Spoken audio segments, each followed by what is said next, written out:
Bienvenidas y bienvenidos al podcast de ITECOD.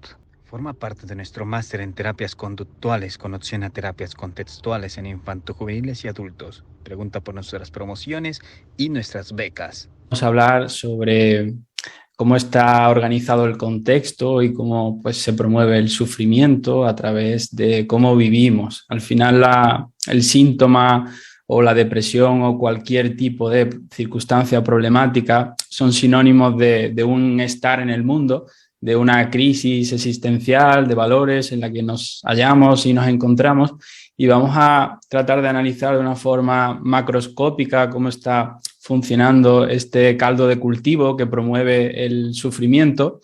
Y la depresión y la ansiedad pues vendría a ser un indicador, como cuando el coche se enciende algún piloto y nos quiere decir que hay que mirar ahí, que hay que enfocarnos a saber qué está ocurriendo.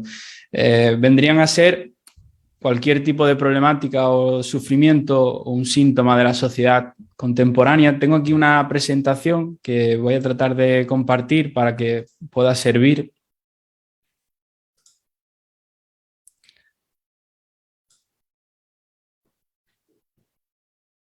Ahora sí, ¿se puede ver? Se visualiza. Perfecto. Vale.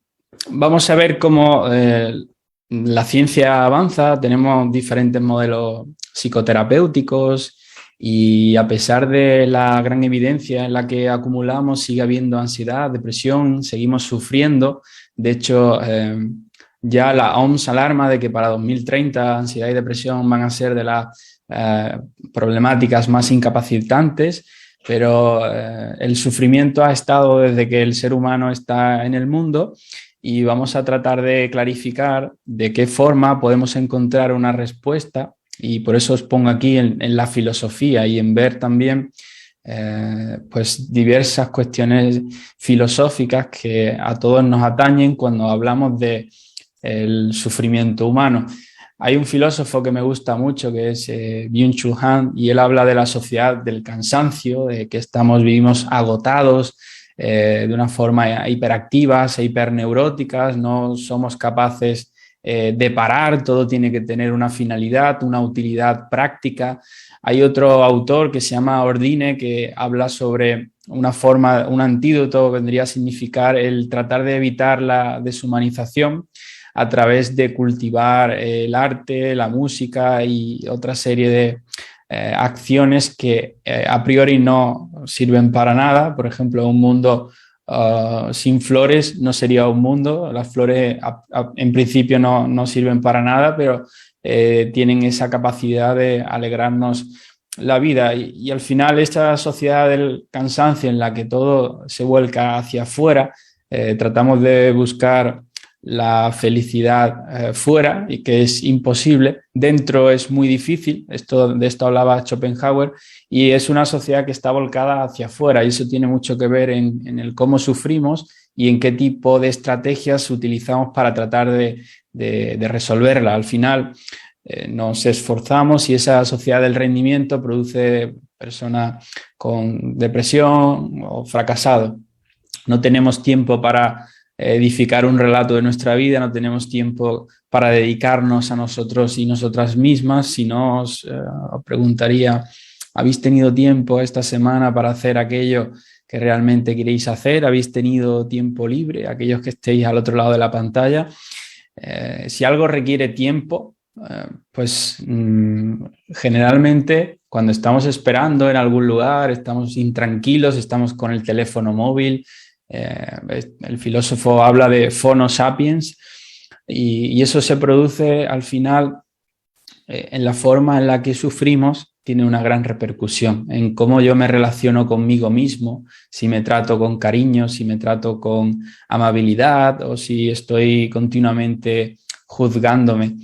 Tiene que ver con lo que vamos a ir a continuación argumentando. Al final el mundo nunca se apaga, no tenemos la sensación de quietud, casi todo estamos hiperconectadamente desconectados, sitúo yo aquí, porque esa hipercomunicación compulsiva al final viene a referir el que no nos sentimos solos y tratamos de apagar esa soledad de la forma en la que podemos. Algunos autores lo llaman como no tenemos arquitectura del tiempo, no tenemos un momento en el que somos capaces de notar la oscuridad, de notar el peso del estar aquí y ahora. Y se habla de la potencia positiva como la disposición a hacer algo y de la potencia negativa como la disposición a no hacer.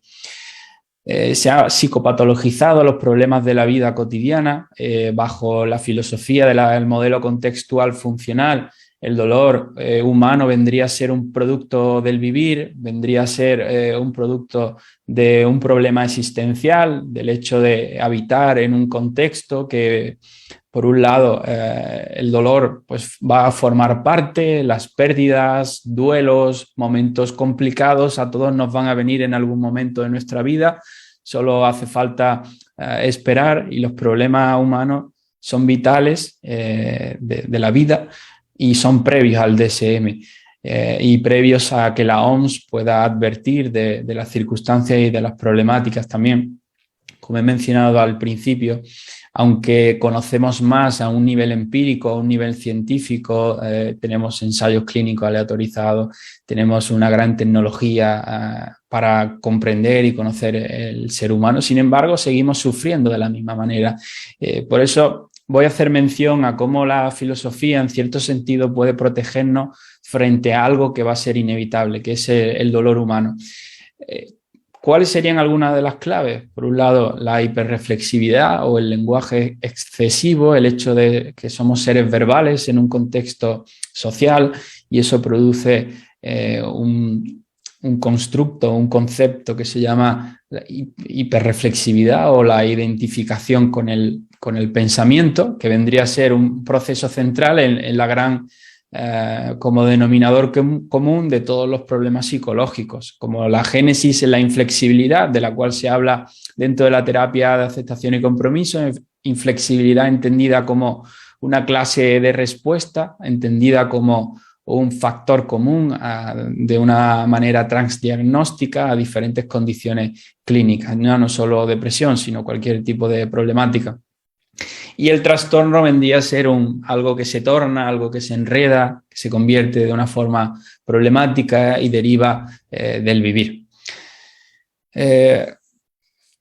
El propio intento por resolver el problema supone el problema en sí mismo. El tratar de resolverlo o la solución que se le da al problema es el que lo va a complicar aún más. Luego veremos en el análisis funcional como cuando trabajamos con ACT o con cualquier tipo de tecnología del análisis del comportamiento y buscamos pues cambiar el tipo de repertorio en el que la persona trata de resolver lo que le está ocurriendo. Cuando uno sufre, trata de aliviarse de la forma en la que puede y sabe hacerlo, y lo que la cultura y lo que la comunidad verbal promueve, si ponemos en Google cómo conseguir eliminar la ansiedad o cómo eliminar la preocupación o la tristeza o la depresión, os vais a encontrar con vídeos, tutoriales en YouTube, artículos y diferentes formas que están conectadas funcionalmente, aunque topográficamente puedan ser diferentes, pero que tienen la misma función, que es tratar de no sufrir o tratar de no establecer contacto con lo que pienso y siento. Respondemos a esas funciones aversivas de nuestra propia conducta y nos peleamos con lo que pensamos y con lo que sentimos. Aquí vendría a emerger el problema psicológico, como he mencionado, que no sería un producto del vivir, sino como también una estrategia que la persona emplea para tratar de no pensar o no sentir lo que ya está sintiendo. Cuando nos vamos a mí me gusta mucho el arte, voy a acompañar esta charla con alguna imagen de un cuadro. Este es Peter Bruegel, 1560, y Erasmo de Rotterdam también habla sobre Elogio a la locura, es una gran obra maestra que os recomiendo. Y está unido también a la filosofía azteca que os quiero mencionar y habla de que y se define a la vida como escurridiza. Escurridiza quiere decir o resbaladiza, en que el ser humano va a ser propenso al error, va a ser propenso a equivocarse, a y que llevar una vida valiosa no tenía nada que ver con ser feliz. Aquí se puede ver organizado un poco la sociedad como caótica, como una sociedad que se pelean entre los unos y los otros, y es una crítica social pues, a cómo está organizada la cultura y el contexto, que en muchas ocasiones pues, el ser humano, no se puede hablar del ser humano sin hablar de la cultura en la que vive y sin hablar de donde, pues, de su historia y de su biografía, está inseparablemente unido. El sufrimiento, hay una perversión de la sociedad contemporánea en que hay una ilusión de vivir una posibilidad de vivir una existencia indolora. Y un problema, ya sea depresión o cualquier tipo de circunstancia, vendría a ser un desajuste entre lo que la historia de la persona le permite hacer con sus valores en un contexto. Si cambiamos algunas de las cuestiones sociales, el sufrimiento no se daría. Por ejemplo, si tratamos de ofrecer una mejor conciliación entre el trabajo y la vida personal, quizás la persona no tenga que acudir al psicólogo por tener ansiedad o tener tristeza o tener depresión. O una persona que se ha quedado en paro y no puede trabajar, pues con un trabajo se solucionaría muchos de sus problemas.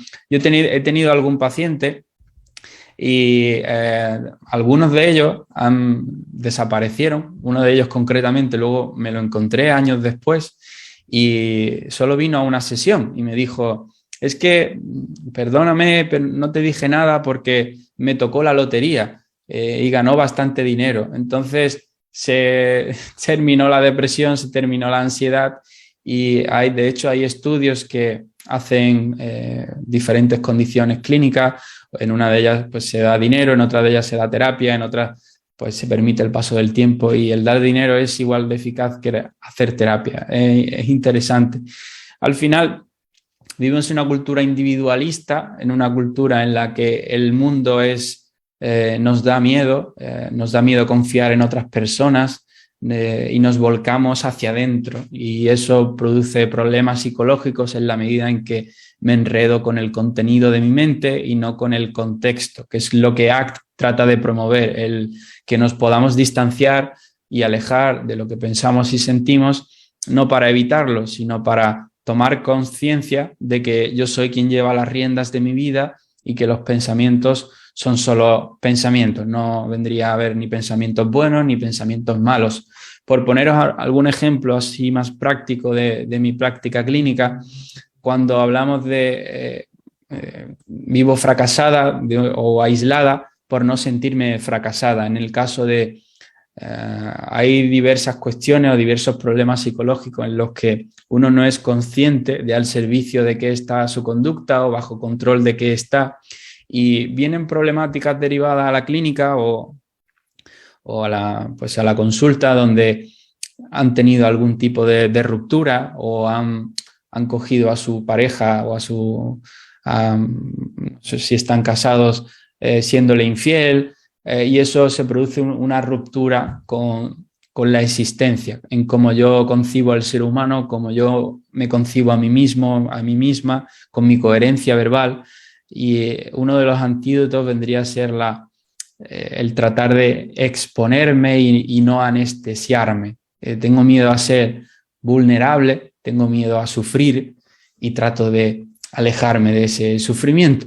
Aquí os voy a hablar de filosofía para que veáis qué conexión tiene también el existencialismo y el conductismo y la terapia de aceptación y compromiso, que vendría a ser un rescate del análisis experimental del comportamiento y de llevarlo a cuestiones más verbales, al manejo de las contingencias a través del lenguaje.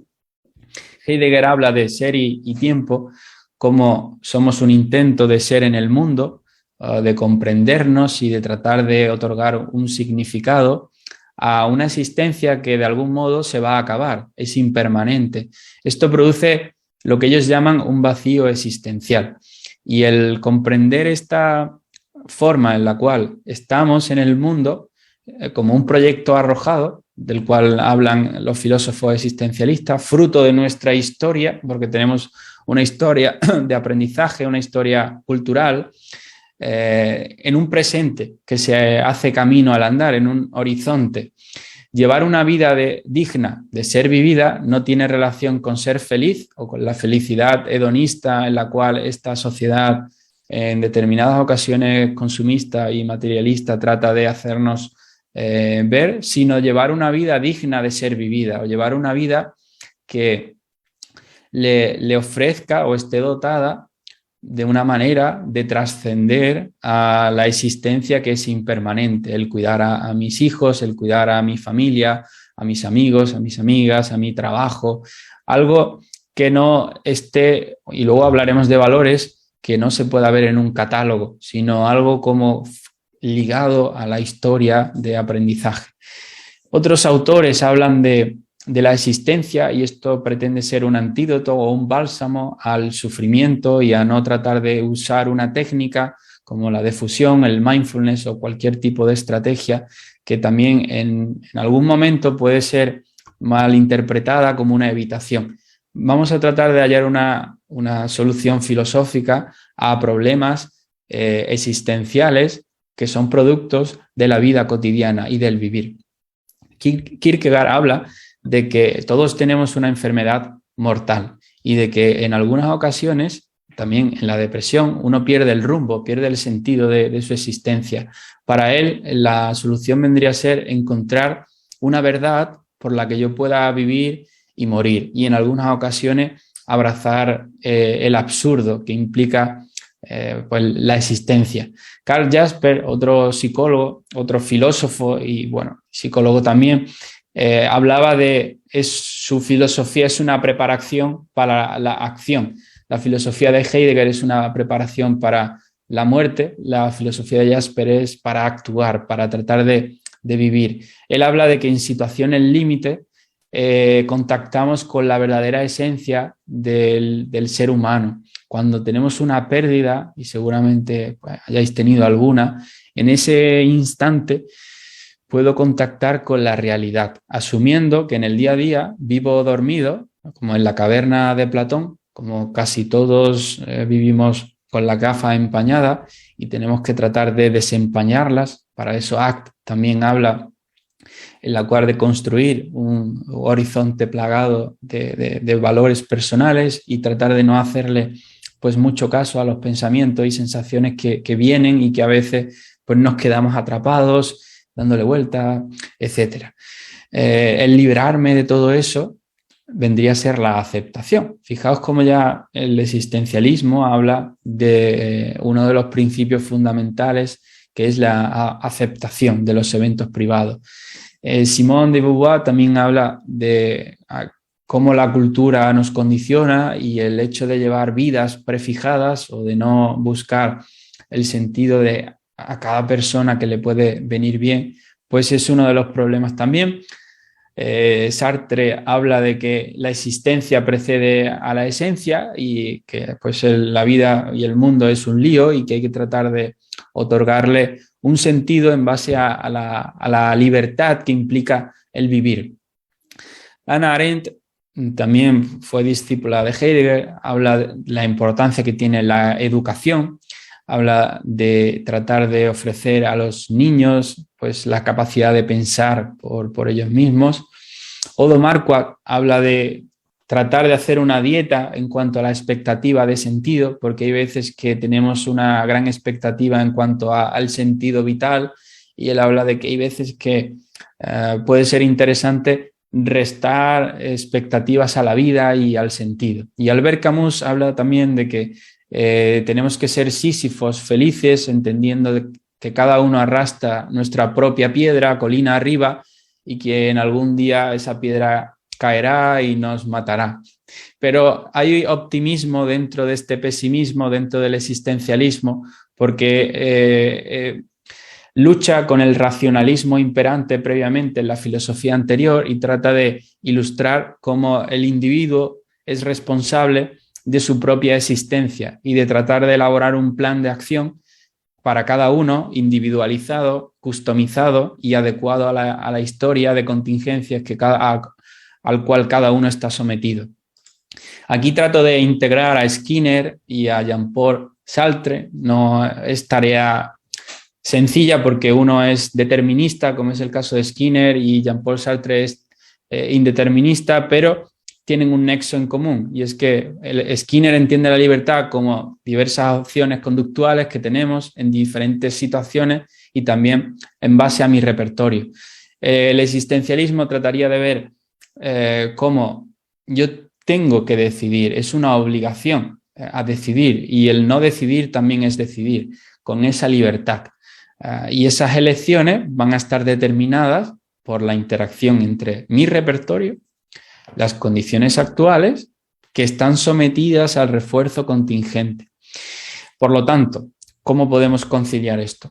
Es una acción libre a pesar de las limitaciones en el repertorio. Disponer de determinadas condiciones que hagan más probable.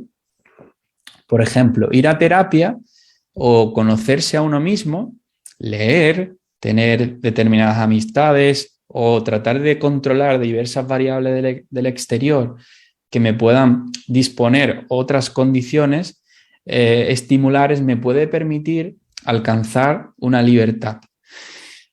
Hablando del contextualismo, para enmarcar ACT y para enmarcar el modelo, vamos a ver qué características del contexto, en este caso en la depresión, que está manteniendo la depresión, entendida como una interacción, como la conducta es una interacción entre la relación de contingencia entre el estímulo, la respuesta y las consecuencias dentro de esa triada. Vamos a ver qué características del contexto están relacionadas funcionalmente con los eventos psicológicos y vamos a identificarla. ¿Cuáles son esas variables? La variable dependiente vendría a ser el comportamiento, la variable independiente las posibles causas que no estarían en el presente, sino en la historia biográfica y en cómo la persona responde a las funciones, no respondería a los estímulos, sino a las funciones del estímulo en el aquí y en el ahora. Lo que define a la conducta es la variabilidad, ya que un mismo evento puede producir diferentes conductas en función de la historia, de las interacciones y las consecuencias. El análisis funcional lo va a capturar, lo va a atrapar, sobre todo para determinar qué función tiene en esa interacción con el ambiente y ver también y examinar qué condiciones producen esa variabilidad.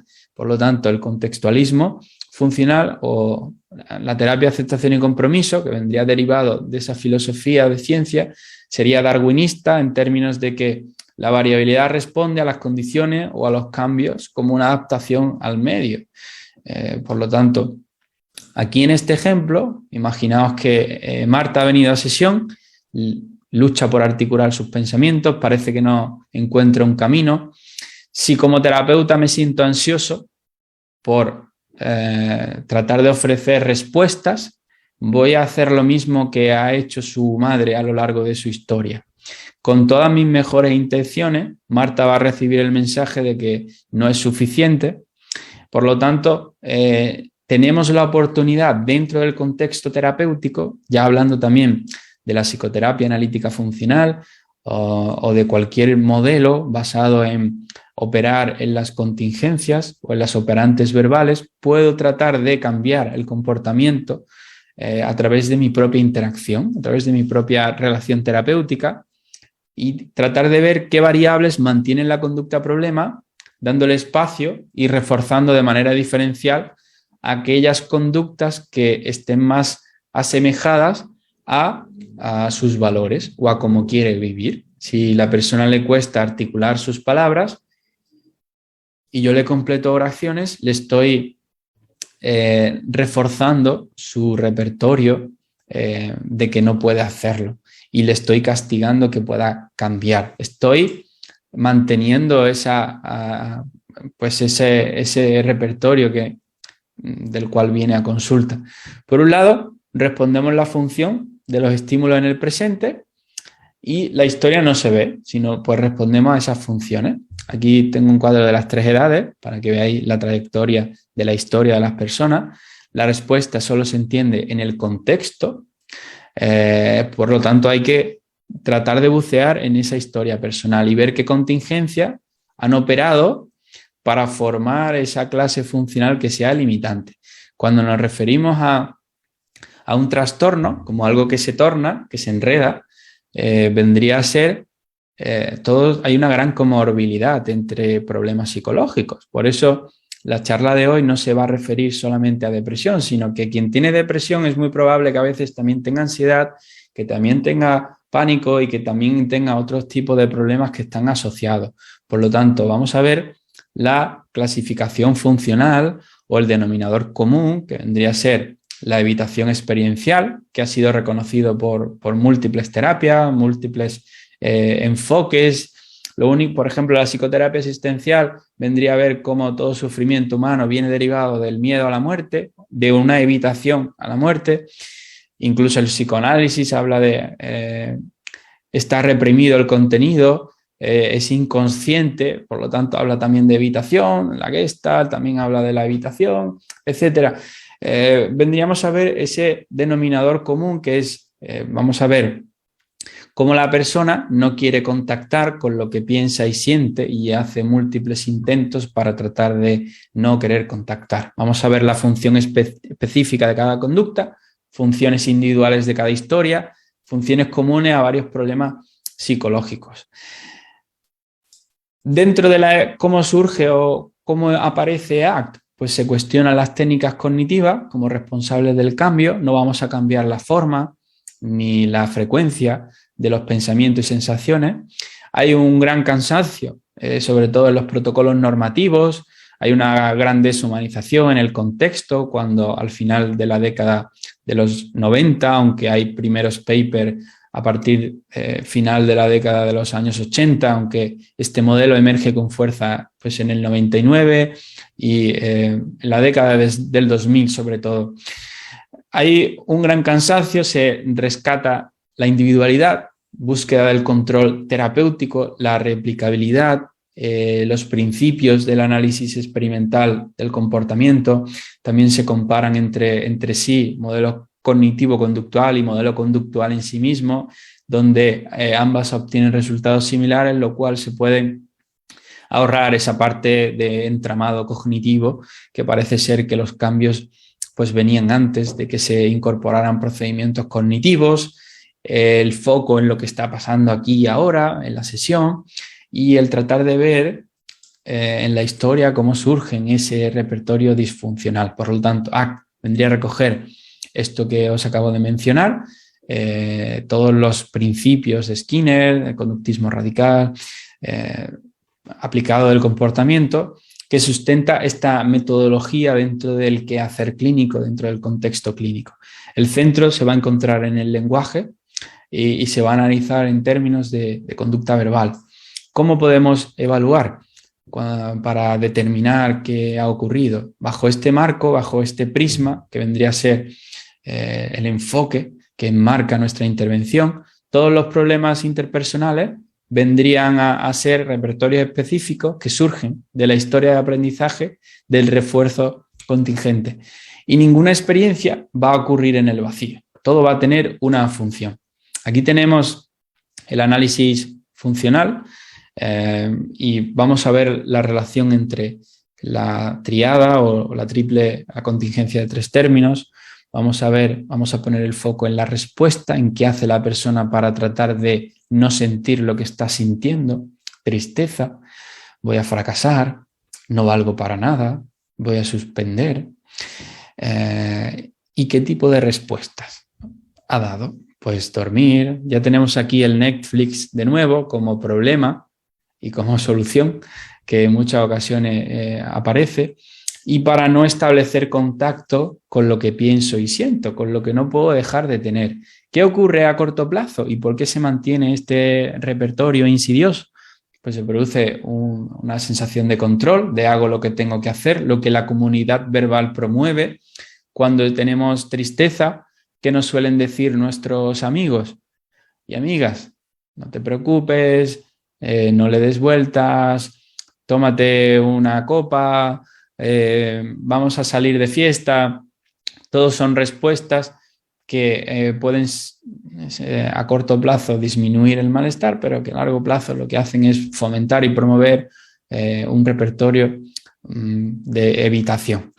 Vamos a ver esas clases de respuesta en lo que está ocurriendo dentro de la interacción clínica y sobre todo, y también es muy importante y a veces se pasa por alto, el ayudar a que el cliente o consultante aprenda a discriminar sus propias conductas, que la persona pueda realizarse análisis funcionales a sí misma.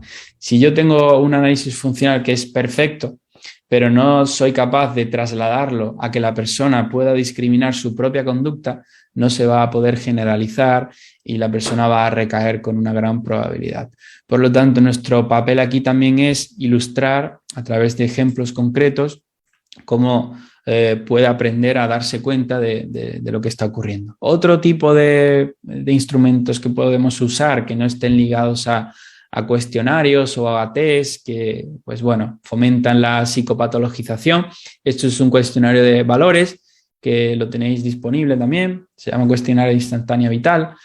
Este es el cuestionario que se llama EROS, también lo tenéis adaptado en diferentes culturas, que sobre todo mide el acceso al reforzador. Y es muy especialmente está indicado cuando trabajamos con depresión y con activación conductual, que va a ser una de las terapias por definición y por defecto, que además surgen también, el modelo de aceptación y compromiso surge gracias también a la terapia de activación conductual.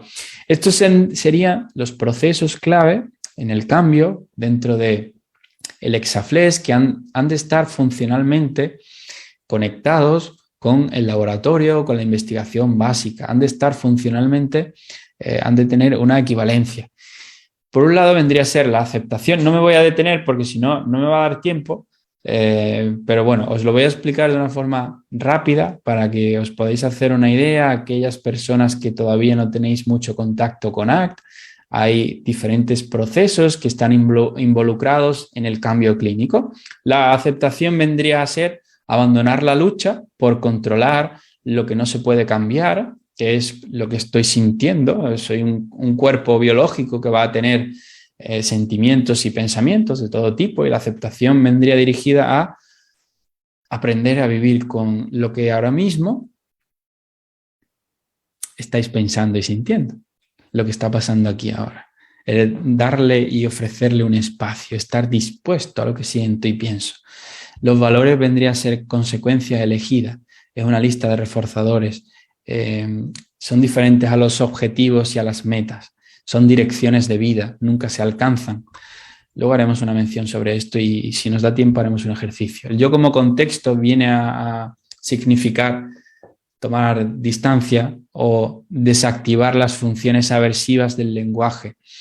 Si ahora mismo pienso que voy a suspender o que mi mujer está siendo infiel, pues puedo quedar atrapado por esas funciones aversivas y por la interacción que tiene con mi historia de aprendizaje. La defusión vendría a significar el tratar de crear un contexto no literal o no responder como si de una verdad se tratara a mis propios pensamientos y sentimientos. El contacto con el presente también es algo bastante importante, ya que gran parte de nuestro tiempo en el día a día lo pasamos en el pasado o en el futuro. Eso crea y deriva sufrimiento, y si aprendemos a habitar en el momento presente, pues esas funciones de nuestra historia quedan en un segundo plano. Luego, el compromiso con la acción también es un elemento que hay que trabajar, ya que hay que tratar de construir una nueva serie de conductas que estén ligadas o dirigidas a esos valores, el comprometerme a hacer o a comportarme en una dirección concreta. Esto se asemeja, ahora acaba de salir la terapia basada en procesos de Hayes y tenemos 6 procesos que son similares a los que acabo de mencionar, y habla de la importancia entre todos los modelos psicológicos que comparten en común y cuáles son los elementos o los procesos que han de estar involucrados dentro de la terapia para producir un cambio clínico en cualquier tipo de sintomatología. Se habla de la cognición, dado que somos seres verbales y nos enredamos con nuestro sufrimiento y de diferenciar el pensador del pensamiento. El afecto, pues también abrazar la experiencia, el distanciarme y tener compasión conmigo mismo. La atención, regular mi atención, estar en el presente. El self, tomar distancia, tomar perspectiva. Si hablamos de la filosofía que os he mencionado, para Heidegger sería la conciencia del ser, no del estar. El ser pues es capaz de dirigir su vida con un significado y es algo más trascendente. Por eso, si nos quedamos en la superficie, cuando trabajamos con ACT, la persona vuelve a recaer. El ofrecer una solución existencial va a enmarcar la terapia con una mayor profundidad y envergadura. La motivación vendrían a ser los valores y el compromiso con la acción, pues un elemento que va a permitir la generalización y que al final acabe formando parte de mi vida. Dentro de un análisis funcional en 360, también tenemos que hacerle ver a la persona, por un lado, que tome conciencia de lo que está evitando, qué efectos tiene su evitación y que trate de trasladarlo a otros ambientes. Y ya no solo eso, sino también cómo nos sentimos como terapeutas. Cómo el terapeuta se siente cuando está trabajando con algún caso concreto. Si el terapeuta no ha logrado un trabajo personal consigo mismo, consigo misma, se va a fusionar con lo que está ocurriendo. Por ejemplo, si estoy con un consultante que se parece a mi padre, a mi papá, y yo no tengo un trabajo, no tengo muy buena relación, me voy a quedar atrapado por esa función aversiva. Dentro de FAP, de la psicoterapia analítica funcional, vendría a ser la regla 4, o el tratar de ver qué efecto tiene mi comportamiento en la conducta de otras personas. ACT es un modelo con una propuesta que va dirigida a actuar, a moverse. Por lo tanto, aunque yo esté siendo teórico, porque tengo que dar mucha información en poco tiempo, dentro de la sesión hay que tratar de que todo la persona lo vivencie, lo experimente. Por eso se llama ACT, para actuar, para desdibujar el ser verbal. Como dice Hayes en su libro de Sal de tu mente y entra en tu vida. Es un resumen de cómo funciona el modelo, de tratar de contactar con las contingencias naturales que van a moldear el comportamiento dirigido hacia nuestros valores. ¿Cómo castigamos la evitación o ese repertorio que en determinadas ocasiones, dentro de ese análisis funcional que hemos puesto anteriormente, las respuestas dirigidas a huir del dolor? Algunas de las preguntas que nos pueden servir cuando trabajamos con un repertorio de evitación es: ¿cómo ha funcionado lo que has hecho? ¿Lo que has hecho te ha funcionado para estar más cerca de lo que te importa? Y con esto lo que estamos trabajando es conectar el sufrimiento con una vida valiosa y, por otro lado, poner en un marco de oposición los valores con la evitación. Cuanto más evitas, más lejos está. Esto es importante que la propia persona lo pueda ir respondiendo. No puedo darle más reglas verbales, sino que la propia persona pueda crear sus reglas cada vez más flexibles y adaptadas a su historia. ¿Te ha acercado lo que has hecho, por ejemplo, ver Netflix, beber alcohol, te ha acercado a lo que es valioso para ti? No, la verdad es que cada vez me alejo más y bueno.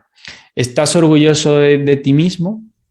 ¿Has dejado de tener malestar evitando? Esto es importante porque cuando se produce una evitación experiencial bastante destructiva, como se llama en la literatura, el dolor está en cualquier lugar. Porque por un lado, imaginaos si yo tengo miedo al avión y evito montar en avión, voy a sufrir porque me gustaría viajar.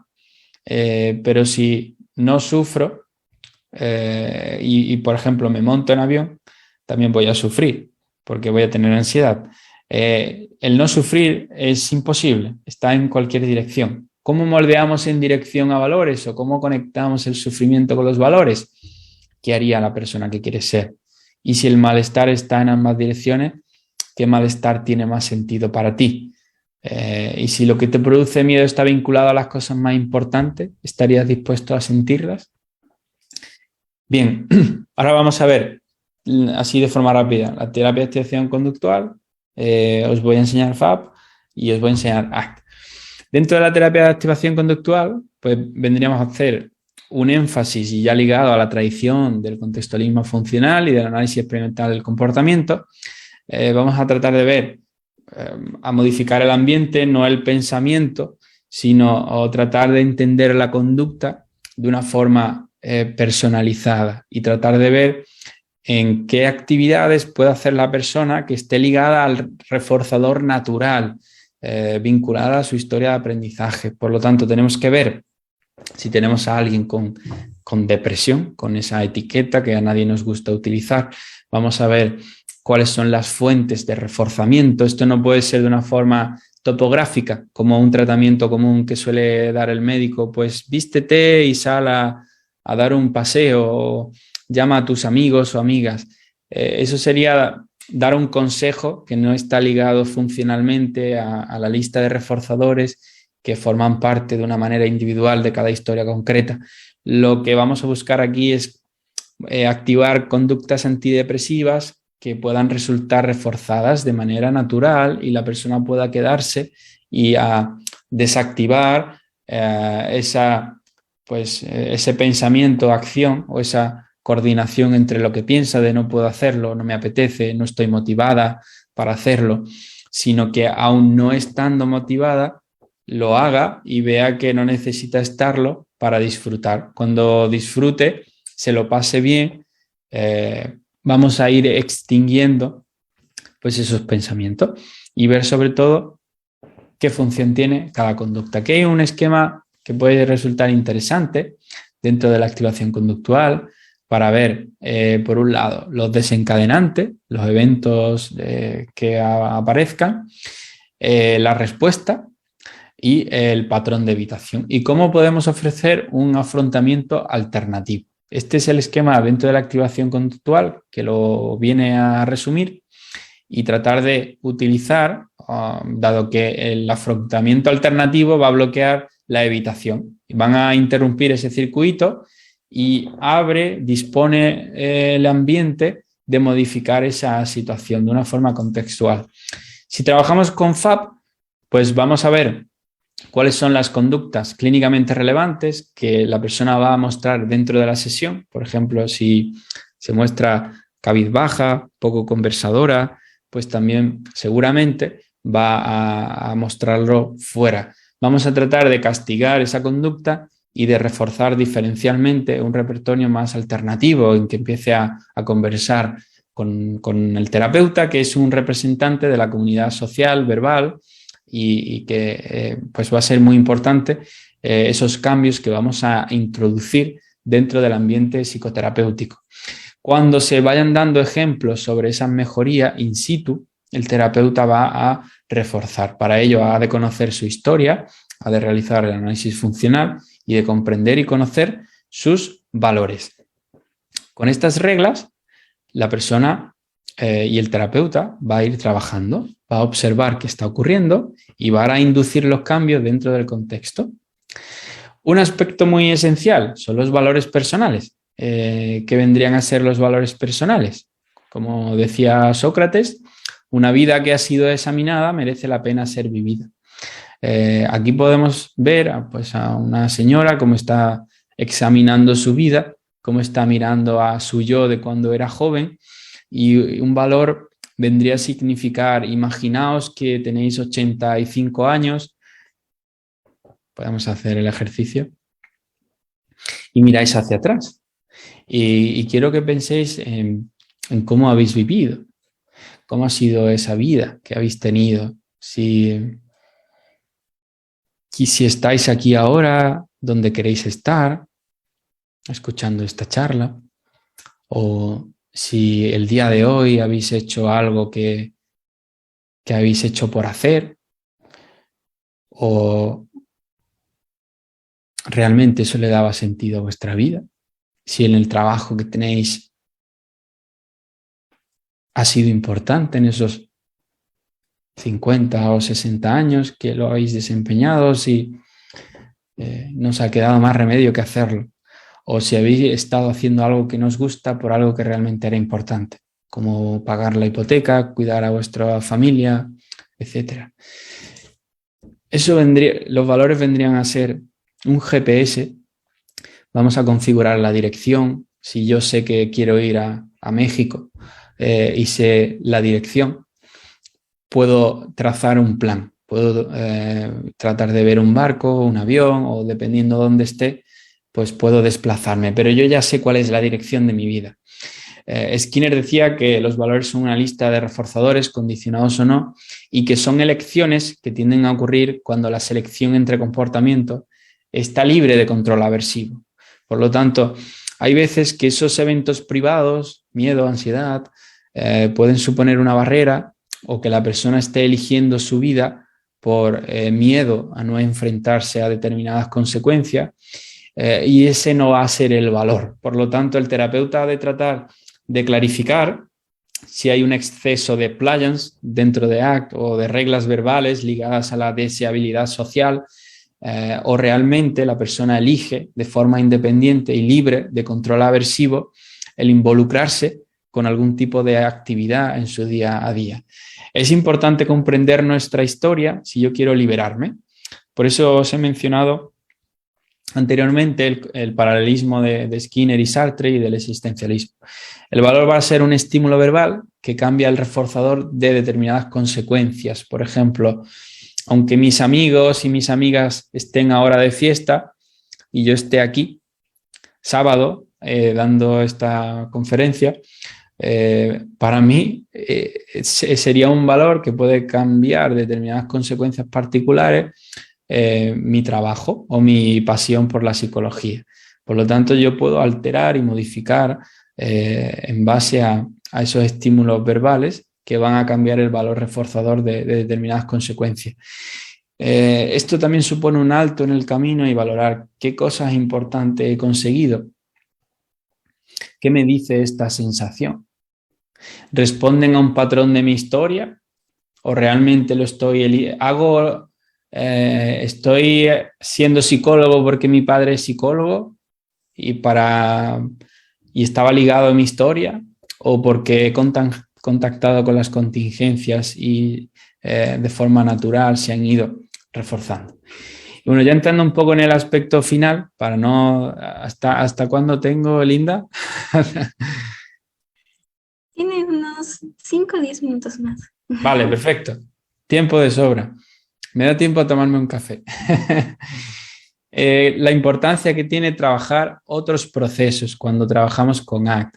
El trabajar, por ejemplo, la difusión tiene que estar al servicio de un valor. No puedo trabajar la difusión como un resultado en sí mismo, sino como un medio para conseguir una dirección o un fin que es el valor, o un fin en sí mismo que va a ser el valor. Por ejemplo, cuando estamos muy atrapados en el pensamiento, no vamos a ver con claridad mis valores. Por lo tanto, igual es importante introducir tecnología de difusión para que la persona pueda ver con claridad hacia dónde quiere dirigirse. De aquí hablaba de, si yo tengo las gafas empañadas, no voy a saber hacia dónde me dirijo. Si hay mucho viento, yo no voy a saber cuál es la dirección de mi vida. Por lo tanto, igual hay que trabajar antes en aceptación y en difusión antes de pasar a trabajar en valores si quiero clarificarlo, o hay que tratar de comprender la historia para saber al servicio de qué o bajo control de qué está su conducta. La evitación va a impedir el contacto directo con esas contingencias que van a moldear el comportamiento. Por eso es tan útil la activación conductual para contactar con esos estímulos que van a cambiar su relación con su vida. La falta de estar en el presente pues también impide el tomar elecciones. Y el tratar, cuando nos vamos a la literatura, que aquí tenéis, hay una relación negativa entre la evitación y la participación de la acción basada en valores. Esto sería un valor, ¿no? Como la brújula de Jack Sparrow, que va en todas las direcciones, pero él sabe hacia dónde tiene que irse. A veces los valores cambian, se transforman, pueden estar ocultos, pero tengo que saber hacia dónde quiero dirigirme. Y al final es tratar de vivir una vida con significado. Así de una forma rápida, y bueno, os mandaré esto si queréis, vamos moldeando en terapia. Esto es un diálogo con un caso real en el que la persona quiere sentirse fuerte antes de hacer algo que le costaba hacer. Esto es un caso de depresión. Entonces, al final es, ¿quieres ser independiente? Sí, me gustaría ser independiente. ¿Y qué pasos tienes que dar para ser independiente? Hacer más cosas, venir sola a terapia, porque venía con su mamá, y a más sitios. Y el terapeuta le dice, pues venga, nos ponemos a coger peso, entendiendo de que yo espero a ponerme fuerte para coger peso, pero hasta que no coja el peso, no me pongo fuerte. Ahí estaría la paradoja de la acción. ¿Algún ejemplo para que veáis cómo trabajo de fusión? Y ya vamos terminando. Pues aquí la mente es como si fuera el WhatsApp, que nos manda mensajes. Hey, te olvidaste algo. No te puedo decir lo que, pero te olvidaste algo. ¿Realmente cerraste la puerta? ¿Estás seguro? ¿Cuántas veces nos hemos planteado esto? Y vendría a significar que la persona aprenda a distanciarse entre, pues tu mente es un grupo de WhatsApp que está siempre lanzando mensajes y tú eliges si hacerle caso o no, si ponerlo en silencio y seguir con tu vida o si estar ahí constantemente viendo cómo pues tu mente te habla y te dice cosas. Dentro del contacto con el presente, y ya pues terminamos, en esta investigación de Harvard podemos ver cómo en las bolas que son más grandes es cuando la mente vagabundea más, hay mayor mind wandering, se llaman, por ejemplo en el trabajo. Estamos constantemente dando vueltas y eso se asocia a mayor infelicidad. Cuando la bola es más pequeña, la persona está más tiempo en el presente, lo cual se asocia, si veis aquí Making Love, estamos en el presente, lo cual quiere decir que hay mayor aversión cuando la mente vagabundea más y hay mayor bienestar cuando estamos más tiempo en el presente. Por lo tanto, este espacio podéis daros cuenta de que estáis ahí al otro lado de la pantalla, de que estáis aquí en el presente.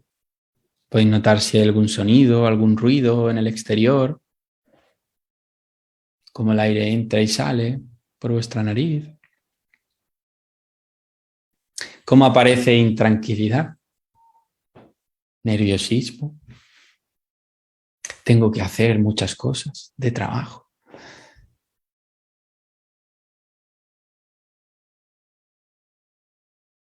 Pero si no aprendo a aquietarme, no somos capaces de aprender a aquietarnos. Es normal que podamos sufrir. Entonces, el aprender a mirar hacia adentro, aprender a aquietarme, a detenerme, a respirar, a notar que yo no soy mi mente ni mis pensamientos, sino quien se da cuenta de que hay algo ahí hablando y que es producto de mi historia, me permite vivir mejor. Este vendría a ser nuestro reloj.